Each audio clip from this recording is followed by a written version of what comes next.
7 días. La actualidad semanal con perspectiva evangélica. Hola amigos, les saluda Pedro Tarquis y le damos la bienvenida a este nuevo programa de 7 días de análisis de la actualidad. Y para ello contamos con Daniel Ofkan, director de Protestante Digital. Hola Daniel, muy bienvenido. Hola Pedro, muchas gracias. Nada, un placer. Y también igualmente con Joel Foster, director de Evangelical Focus. Muy bienvenido, Joel. Hola Pedro, con ganas de comentar la actualidad. Vamos a ello. Hoy vamos a abordar temas de libertad religiosa que tienen que ver además con la actualidad y las noticias a nivel internacional. Y vamos a hacer un primer desplazamiento hacia el sur, hacia India, donde están siempre ocurriendo cosas, pero últimamente algunas que merece la pena mencionarlas. ¿Qué está pasando allí en India? Bueno, la situación de las religiones en India es muy compleja porque cada estado aplica una diferente normativa y lo cierto es que en los últimos años hemos contado ya de muchos episodios de violencia hacia los cristianos. La minoría cristiana, porque es una minoría, sin embargo, es muy numerosa, ya que sabemos que India ya es el país más poblado del mundo. Y es un país donde hay una multitud de religiones, entre ellas la cristiana, pero la mayoritaria es la religión hindú.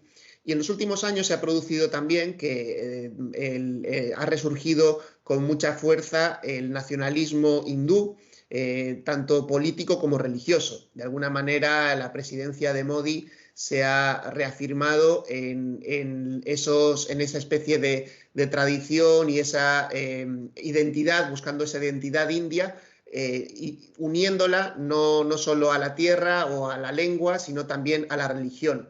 Esto ha hecho que la situación para muchas de las minorías religiosas haya empeorado notablemente en los últimos años, a pesar de ser India un país que se está abriendo al mundo en muchos otros aspectos, que está creciendo económicamente de manera muy notoria y también su influencia internacional está siendo cada vez también más destacable. Esto está llevando a que ocurran episodios de vez en cuando muy tristes, como lo que ha ocurrido en la región de Manipur, que hemos estado siguiendo en Protestante Digital en las últimas semanas, también en Evangelical Focus, y en los últimos meses. Son ya varias veces que hemos publicado noticias sobre ello, y la última tiene que ver con una conferencia que se celebró en el contexto de las Naciones Unidas en Ginebra, no una conferencia oficial organizada dentro de por la ONU, sino en este caso por varias entidades que están colaborando con la ONU y que están preocupadas por temas de derechos humanos, y entre los organizadores se encontraba la Alianza Evangélica Mundial. Participaron personas de un gran nivel para hablar sobre la situación en Manipur en concreto. Recordemos que en junio más o menos se viralizó algunos vídeos que eran realmente terribles de mujeres siendo básicamente llevadas por un grupo de hombres que las iban tratando mal, que las iban golpeando, semidesnudas, y esto realmente hizo que la comunidad internacional un poco despertara a lo que estaba ocurriendo desde hacía ya semanas allí. En la prensa se presentó este problema en parte como un conflicto étnico, que sí que lo hay, es decir, sí que hay un problema allí que tiene que ver con etnias, pero también está el conflicto religioso, y esto prácticamente ha pasado desapercibido, y en esta conferencia se puso de manifiesto que este es un problema real, es decir, que las religiones minoritarias, aquellas personas que son cristianas o también los musulmanes, están siendo reprimidos, están siendo perseguidos, y muchas veces son turbas de personas que han sido alentadas también por líderes religiosos que van allí y actúan con violencia, a veces en lugares más remotos, lugares donde quizá no hay tanta presencia policial o incluso no hay tanta presencia mediática, pero evidentemente pues se están cometiendo delitos muy graves. Y una de las cosas que se comentaba también en la conferencia, de la que se puede leer la noticia en Protestante Digital, es que hay una gran impunidad. Es decir, aunque las autoridades prometen perseguir este tipo de acciones y de alguna manera también se ponen del lado de las víctimas o dicen que las van a proteger, con el tiempo lo que se ha visto es que la mayoría de las personas pues no son procesadas, no hay una verdadera justicia impartiéndose, y esto evidentemente genera que haya una gran inseguridad para las personas que se están identificando como cristianas, musulmanas u otras religiones, en estas zonas. Así que una conferencia que además, en este caso la de la ONU, ha tenido una cierta repercusión y que esperamos que también pues, sirva para que la situación de los cristianos en India pues, no pase desapercibida, como lamentablemente ha ocurrido mayoritariamente, que realmente es un tema que ha pasado muy desapercibido a nivel mediático. Y casi como si hubiera un sistema de castas religiosas también, no solo sociales. Y es verdad que el factor fe, el factor religioso, a menudo se elimina de la información, lo cual hace que se desvirtúe realmente la información de lo que está ocurriendo. Es tremendo, ¿no?, que esto pase de una forma tan repetida, porque realmente es una desinformación. No llega a ser una fake news, pero sí que es una distorsión de la realidad la que nos están informando de la India y de otros lugares. Sí, sin duda, es un problema que realmente no se atienda a este aspecto como se tiene que atender al resto, ¿no? Y parece un poco, creo que por una parte no se quiere ofender los sentimientos religiosos en general y entonces por eso no se hace énfasis en esta parte, pero está ahí. Algo parecido pasa también con el tema de Nigeria y los pastores fulani, que realmente hay un problema étnico y un problema también económico que tiene que ver con estos pastores que quieren ocupar terrenos de ganadería, terrenos de cultivos para su ganadería, y eso genera un conflicto, pero realmente son musulmanes y normalmente están atacando a aldeas cristianas y están generando pues también pues muchísimos actos de violencia, y los hemos comentado también en este programa en otras ocasiones. Y este factor también está presente, es decir, el tema religioso está también ahí. Y lo lamentable es también, como decíamos antes, que incluso haya líderes religiosos que en lugar de fomentar el diálogo o la paz o una convivencia, pues hacen lo contrario, es decir, alientan la destrucción. Creo que en el anterior programa también comentábamos lo que había ocurrido en Pakistán, que también tiene que ver con esta violencia religiosa alentada desde líderes religiosos. Es decir, no se trata solo de una cuestión estatal o de una cuestión de grupos que no estén identificados, sino que son líderes religiosos concretos que claramente están haciendo llamados a una violencia y realmente pues tampoco se toma consecuencias sobre ellos. Son instigadores de violencia claramente detectables y que serían claramente ajusticiables si hubiera una justicia adecuada, pero que realmente no están actuando por la fuerza que tienen y por la influencia que tienen en el país. Hay el concepto el contraste que hay entre esta falta de información aquí y en el mundo occidental, Europa y América, se pone la lupa sobre la intolerancia de los cristianos, pues en relación muchas veces con la política, Bolsonaro, Trump, etcétera, y se evidencia o se quiere evidenciar que hay una intolerancia por parte del cristianismo, y sin embargo se ningunea o se oculta la intolerancia real, porque ahí sí que es una intolerancia que produce incluso muertes, violencia, agresiones, que ocurre en el resto del mundo, ¿no? Es una paradoja, ¿no?, que ilustra muy bien lo que tiene que ver con la siguiente noticia, que es lo que está ocurriendo en Reino Unido, en concreto en Oxford, en torno a las iglesias cristianas. ¿Qué está pasando allí, en esta insigne ciudad de allí, de Oxford? Sí, Pedro, hemos publicado un artículo de análisis en Evangelical Focus, en Protestante Digital. Bueno, es una noticia que podría considerarse local o una más entre muchos casos que se dan en una Europa secularizada, en la que, a diferencia justamente de India, de Pakistán o incluso de Latinoamérica, la religión o el concepto, el hecho religioso, que se suele decir, ¿no?, ya no está en la vida pública tan presente, ¿no?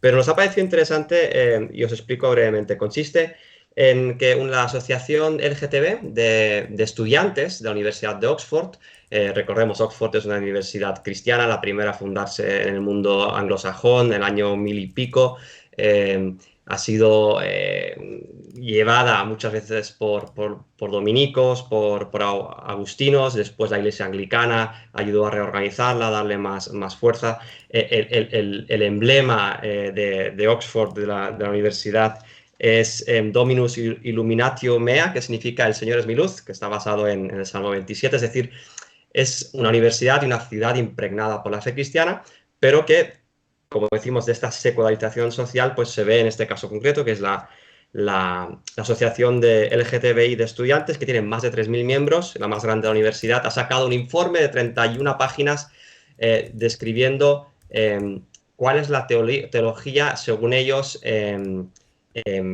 insegura o dañina o casi sectaria de las iglesias que no aceptan una teología progresista LGTB cristiana, ¿no? En el entorno cristiano. Entonces lo que han hecho es pues un semáforo rojo, ámbar o verde, según si las iglesias que ellos analizan son seguras o dan la bienvenida a personas LGTB, y por tanto las que están en rojo ellos dicen que son iglesias homófobas, transfobas, y que ningún estudiante debería pisarlas, no debería acercarse a sus actividades, entre otras cosas porque aunque se les pueda dar la bienvenida o pueda parecer una comunidad en la que uno puede estar a gusto, en realidad están escondiendo una teología y una mala interpretación de la Biblia. O sea, incluso este sindicato o asociación LGTB de Oxford llega a decir cuál es la interpretación correcta de la Biblia, ¿no? en cuanto a la sexualidad humana y la identidad de género, y diciendo que las iglesias que no están de acuerdo con su interpretación novedosa, como sabemos, ¿no? Que no es la interpretación histórica, bíblica que se ha hecho en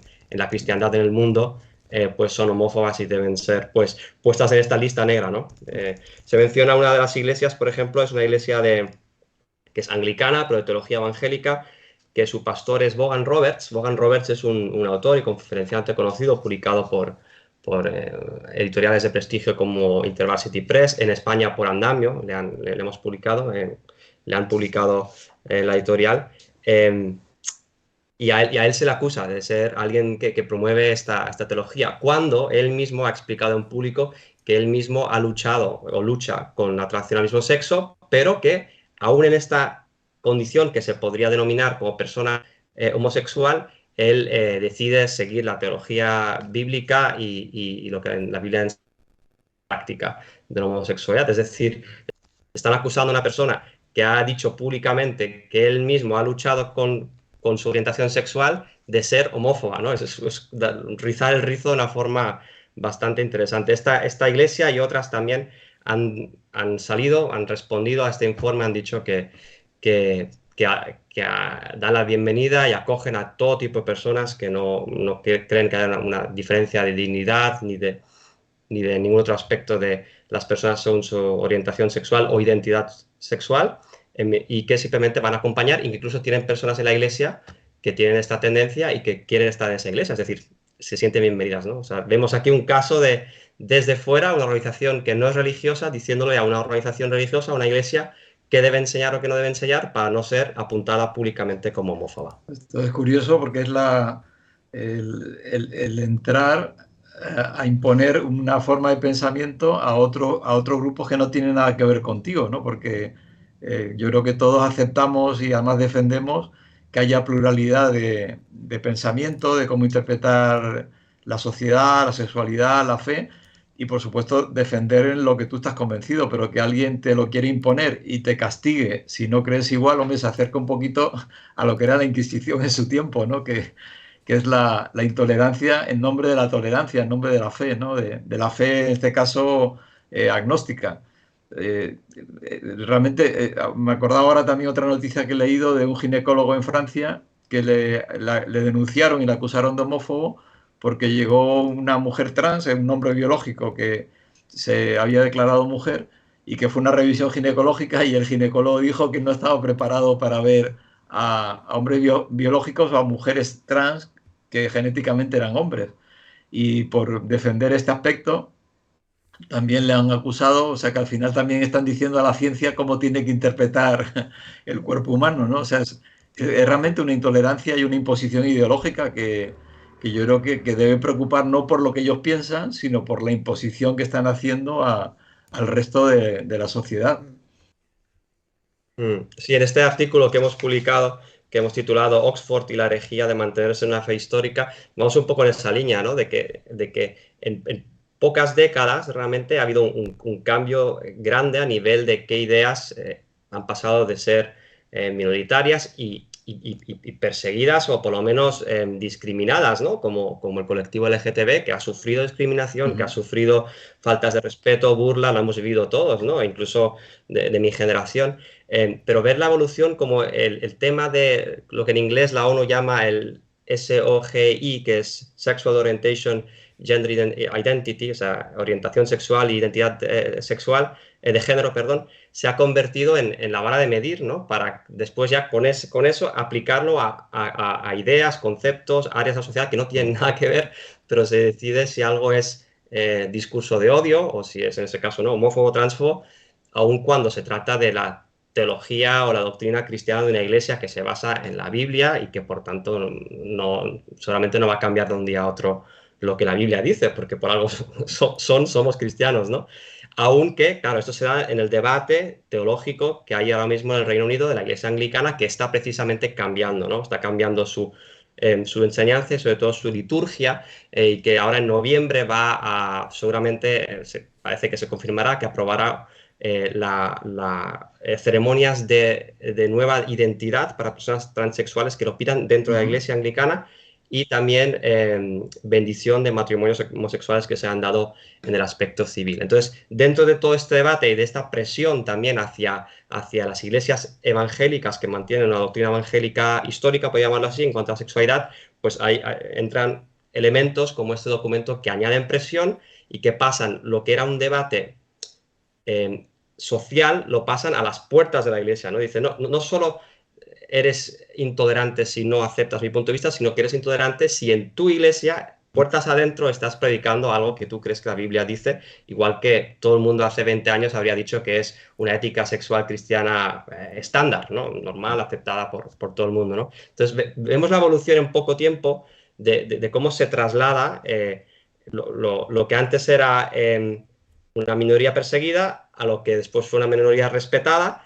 que es una minoría que ahora, no me gusta usar la palabra, pero parece como que persigue, ¿no?, aquí en su iglesia, y dentro de su libertad religiosa y libertad de conciencia, libertad de expresión y libertad de asociación, me está haciendo algo que no gusta, ¿no?, a ciertos grupos que además son asociaciones, no representan a todas las personas homosexuales o a todas las personas transgénero, sino son grupos de presión, como en este caso en Oxford, esta universidad cristiana de toda la vida, en el sentido de la influencia cristiana que ha tenido, ¿no?, en los siglos. Y ha habido también una exposición, ¿no?, en el Parlamento Europeo sobre cristianos perseguidos, y también de alguna forma ha habido cierto debate en torno a esta realidad del conflicto ideológico.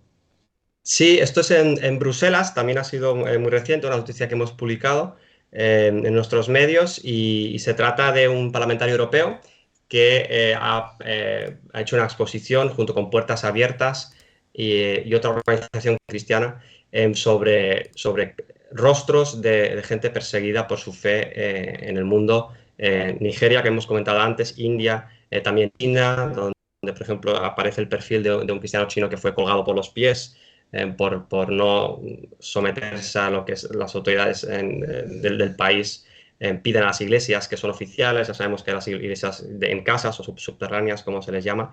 Esto es un parlamentario holandés que lo ha promocionado, porque realmente tú no puedes organizar una exposición en el Parlamento Europeo de Bruselas, excepto que seas un parlamentario. Entonces tú puedes invitar a una organización y eso se hace, esa exposición, de cara solo a los otros parlamentarios y al staff que trabaja, porque es ya pasado a la zona de seguridad, ¿no? En el Parlamento Europeo solo puedes entrar con una acreditación, etc.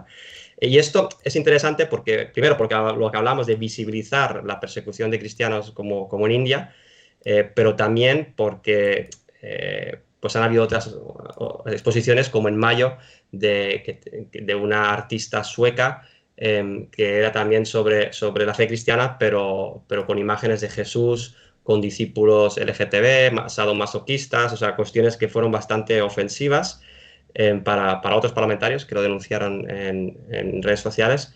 Entonces, que también fue llevado, en ese caso, por una parlamentaria del grupo del Partido de los Verdes, ¿no? Entonces, ahí vemos la influencia que los parlamentarios pueden tener dentro de ámbitos de poder, por decirlo así, para llevar temas sobre la mesa y que no pueden hacer otros, ¿no?, que son ellos. Y por eso apunta también a la importancia de que haya cristianos en todos los ámbitos, incluso en el Parlamento Europeo, que a veces es muy criticado, ¿no? O hay teorías que hablan de que Bruselas tal y cual. Pero en este caso se trata de un parlamentario de Christian Unie, que es la Unión Cristiana de Holanda. Pues qué bueno que haya, cuanto más seamos sal y luz en medio de la sociedad, dentro de esa convivencia, respeto al diferente, pero aceptando y defendiendo que somos diferentes en nuestra perspectiva de de ver las cosas y creyendo que eso aporta a la sociedad el poder crear un mundo mejor. Pues no sé si queréis añadir alguna cosa más, algún comentario. Este tema, sí. Sí, yo creo que al final estamos viendo cómo en la sociedad, por una parte, lo que decía Joel antes, nos enfrentamos con que hay cosmovisiones distintas y que hay una cosmovisión que parece que ya no quiere convivir, sino que empieza a querer hacerse predominante y está dispuesta a excluir al resto. Y eso es un poco el debate en el que estamos ahora. Es un debate que no está solo en la sociedad, sino que está, como hemos visto, en las instituciones. Entonces, a nivel institucional es interesante ver lo que está ocurriendo. En el artículo de Joel que hemos publicado en Protestante Digital está también justo linkado ese artículo sobre la ONU, donde la ONU elaboró un informe sobre si las religiones o las diferentes visiones de la religión pues iban en contra o chocaban con los derechos LGTBI. Claro, esto es algo que vamos a ver cómo se gestiona en los próximos años. Es decir, yo creo que este es el siguiente paso en el que esas cosmovisiones son cosmovisiones que colisionan, pero vamos a ver si se puede llegar a un marco de convivencia o no. Parece que algunos no quieren que ese marco de convivencia se dé y eso es lo que quizás sea un poco el reto que vamos a asumir, vamos a ver en los próximos meses, próximos años y el que tenemos que ser también sabios para, como cristianos, pues contribuir al debate y a la vez ser capaces de defender lo que creemos sin ceder en aquello que creemos que es la verdad y que realmente es la historia mejor que creemos que las personas puedan aceptar. Entonces hay un desafío ahí y creo que lo vamos a estar viendo en diferentes ámbitos, no solo ya en el religioso, sino también ya en el social. Sí, está ocurriendo algo parecido al nido del cuco, ¿no? Es decir, los cucos saben que pone los huevos mezclados en el nido original de otro ave y cuando el cuco nace expulsa y mata y echa fuera del nido a los pájaros que no son cucos. Y en ese sentido la democracia ha traído libertad para todos, pero hay algunos que son muy cucos y están expulsando a todo el que no piensa como ellos, ¿no? Fuera del nido. Pues nada, nos despedimos aquí. Les recordamos que hemos cumplido 20 años de vida en Protestante Digital, que se dice pronto, y que bueno, haremos una tarta con esas 20 velas para celebrarlo. Pero en fin, estamos muy felices de haber llegado hasta aquí. Como dice la Biblia, Benecer, hasta aquí Dios nos ayudó. Que Él nos siga dando fuerzas y también a todos aquellos que creen y confían en Él. Muchas gracias a Dani Lofkan, a Joel Foster y a todos ustedes por haber estado aquí acompañándonos. Se despide Pedro Tarquis deseando que Dios les bendiga. 7 días. La actualidad semanal con perspectiva evangélica.